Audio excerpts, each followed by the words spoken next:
नमस्कार दोस्तों।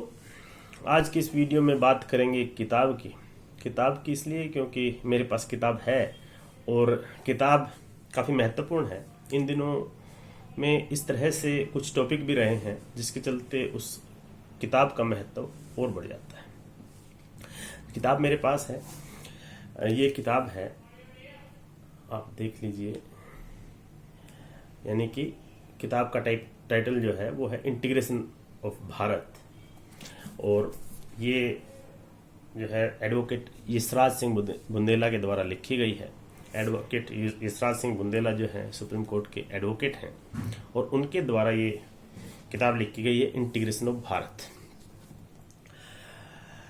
Integration of Bharat जो है ये, इसका जो पहला पेज देखिए कि ये Yashraj Singh Bundela advocate on record supreme court of India और फॉरवर्डेड बाय आर वेंकटरमणी जो कि अटॉर्नी जनरल फॉर इंडिया हैं। हीरामन तिवारी जी ने प्रोलॉग लिखा है और आफ्टरवर्ड लिखा है जस्टिस प्रमोद कोहली ने। ये किताब का टाइटल जैसे आपको ध्यान आ गया होगा कि इंटीग्रेशन ऑफ भारत के बारे में इन दिनों काफी चर्चा चल रही थी। जो टाइटल है वो किताब के हिसाब से तो है ही है। आजकल जो एक डिस्कशन चल रहा था कि India versus Bharat, Bharat versus India, जो कि संविधान के अनुच्छेद 1 में दिया गया है, वो एक चर्चा का विषय बना हुआ था कि इस देश का नाम इंडिया है या भारत है। वो तो हमें पता ही है कि जब तक बदला ना जाए दोनों ही नाम भारत के हैं। वो हमारी सोच पर डिपेंड करता है कि हम इसको किस तरह से यूज करते हैं, कैसे करते हैं। बट ये किताब जो है ये इसलिए महत्वपूर्ण है, एक तो ये ऐसी किताब है कि इससे पहले इस तरह की किताब आज से तकरीबन 70-75 साल पहले वीपी मेनन ने लिखी थी। वीपी मेनन ने जो किताब लिखी थी वो एक पर्टिकुलर टाइम पीरियड के हिसाब से, यानी कि 1947 से लेकर के 1949 कह सकते हैं हम, या 50 कह सकते हैं, उसके बीच में जो भारत बनने का, उस समय भारत बनने का जो पर्सपेक्टिव था वो ये था कि उस समय भारत के 2 रूप होते थे। एक रूप था ब्रिटिश इंडिया के रूप में, और दूसरा जो उस समय की रियासतें होती थी वो भी अंग्रेजों के ही अधीन होती थी। तो उस समय जब ब्रिटिश इंडिया के, खास करके ब्रिटिश इंडिया का जो पार्टीशन हुआ उसमें कुछ प्रांत जो है पाकिस्तान में चले गए और बंगाल और स्पेसिफिकली पंजाब का विभाजन हुआ। उसी दौरान जितनी भी रियासतें थी उनके पास ऑप्शन थे कि आप भारत के साथ मिलिए या पाकिस्तान के साथ मिलिए, और वो रियासतें मिली।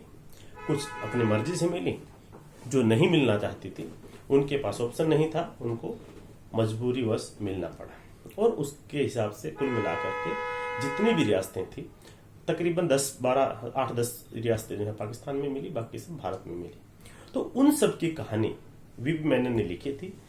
लेकिन ये जो किताब है इंटीग्रेशन ऑफ भारत, इसका जो पक्ष है वो सब तो है ही है। जो 1947 और 50 के बीच में जो इंटीग्रेशन ऑफ भारत हुआ, इसमें कहानी एंशियंट इंडिया से लेकर के और मॉडर्न इंडिया तक, यानी कि अभी तक की ये कहानी है। कह सकते हैं कि जो जम्मू कश्मीर का रीऑर्गेनाइजेशन हुआ उसके बाद तक की ये कहानी है। और इसमें एक ही किताब में ये सब मिल जाएगा आपको, क्योंकि जनरली आप अगर पढ़ना चाहेंगे देश के बारे में, देश का इतिहास देखना चाहेंगे, मॉडर्न डेवलपमेंट देखना चाहेंगे, तो उसमें ये होता है कि आपको अलग अलग किताबें पढ़नी पड़ती है। किसी किताब में आपको एंशियंट इंडिया के बारे में मिल जाएगा, किसी किताब में आपको जो है मेडिवल इंडिया के बारे में मिलेगा, किसी किताब में मॉडर्न इंडिया के बारे में मिलेगा।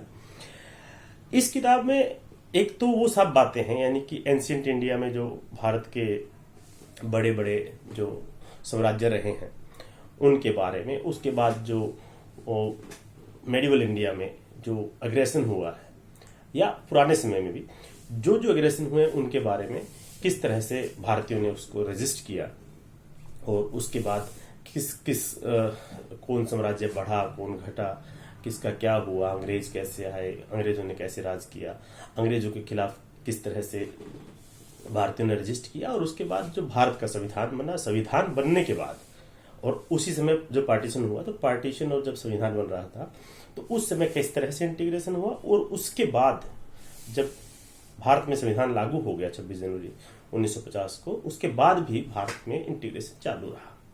जैसे कि पौंडीचेरी है, गोवा है, या दमन एंड दीव है, ये सब भारत में मिले, सिक्किम भारत में मिला। और जो पुरानी रियासतें खास करके जम्मू कश्मीर का एक इशू हमेशा से रहा था, उसका किस तरह से आगे जो है इंटीग्रेशन हुआ, रीऑर्गेनाइजेशन हुआ। हालांकि ये एक कंटिन्यूस प्रोसेस है और ये आगे भी चलता रहेगा, क्योंकि जिस तरह से पीओजे और सीओजे के हमारी वो टेरिटरी है, लेकिन वो आज भी हमारे पास नहीं है। हमारी ये मतलब भारत की संसद का एक यूनानिमस रेजोल्यूशन भी है 1994 का, कि वो भी हमें लेना है, और जब मौका मिलेगा वो हम उसको मतलब उस क्षेत्र को वहाँ के लोगों के समेत वो हमारे हैं और हम उनको लेंगे। तो ये रेजोल्यूशन भारत की संसद का है, तो वो भी इंटीग्रेशन का प्रोसेस है जो आगे कंटिन्यू रहेगा। और ये कंटिन्यूस प्रोसेस है, जिस तरह से जो यशराज बुंदेला जी ने कहा है कि इंटीग्रेशन जो है अभी तक का जो हुआ है उसको लिखने की कोशिश उनकी रही है, और ये कंटिन्यूस प्रोसेस है। आगे जैसे जैसे डेवलपमेंट होगा और जो डेवलपमेंट वो आगे अपडेट कर पाएंगे वो भी करेंगे।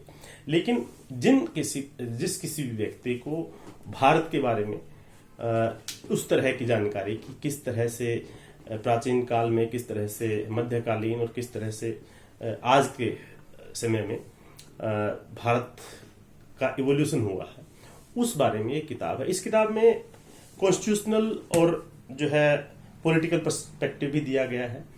इस किताब में कुछ मतलब महत्वपूर्ण जो कॉन्स्टिट्यूशनल केसेस हैं पिछले 70-75 साल में भारत के सर्वोच्च न्यायालय के द्वारा, वो भी इस किताब में दिए गए हैं। इसके अलावा इसमें स्पेसिफिकली जम्मू कश्मीर पर एक डिटेल्ड चैप्टर है, क्योंकि यशराज बुंदेला जी पिछले 8-10 सालों से जम्मू कश्मीर पर भी काम करते रहे हैं और सुप्रीम कोर्ट में प्रैक्टिस करते रहे हैं। इसलिए उन्होंने हिस्टोरिकल, कॉन्स्टिट्यूशनल, पॉलिटिकल जो सारे पर्सपेक्टिव हो सकते थे वो एक जगह पर इन्होंने लाने की कोशिश की है। और ये एक बेहतरीन किताब इसलिए भी है कि पिछले दिनों जम्मू कश्मीर से संबंधित जो आर्टिकल 370 से संबंधित जो केस था वो कंक्लूड हुआ, और उस समय भी इस किताब से कुछ लोगों ने काफ़ी मेरे ख्याल से इम्पोर्टेंट मटेरियल अपनी रिसर्च में यूज किया होगा। और ये एक बोलते हैं ना वन स्टॉप सॉल्यूशन, कि भारत के बारे में अगर कोई किताब है, बहुत सारी अच्छी अच्छी किताबें होंगी, लेकिन ये एक ऐसी किताब है जो अकेली एक किताब पढ़ने से आप मतलब एंशिएंट से लेकर के और मॉडर्न टाइम तक, और खास करके पोस्ट कॉन्स्टिट्यूशनल डेवलपमेंट भी उसमें है, वो आप जान पाएंगे। हालांकि बड़ी किताब है, पढ़ने में भी आपको टाइम लगेगा, और बहुत बेहतरीन किताब है, इसलिए आपको ये किताब पढ़नी चाहिए। अगर आप खरीद नहीं सकते हैं तो लाइब्रेरी में आपकी अगर हो, या आप अपने लाइब्रेरी से मंगा करके भी पढ़ सकते हैं, तो इसलिए मेरी तरफ से रिकमेंड की जा रही है ये किताब। बहुत ही बेहतरीन किताब है। नमस्कार, धन्यवाद।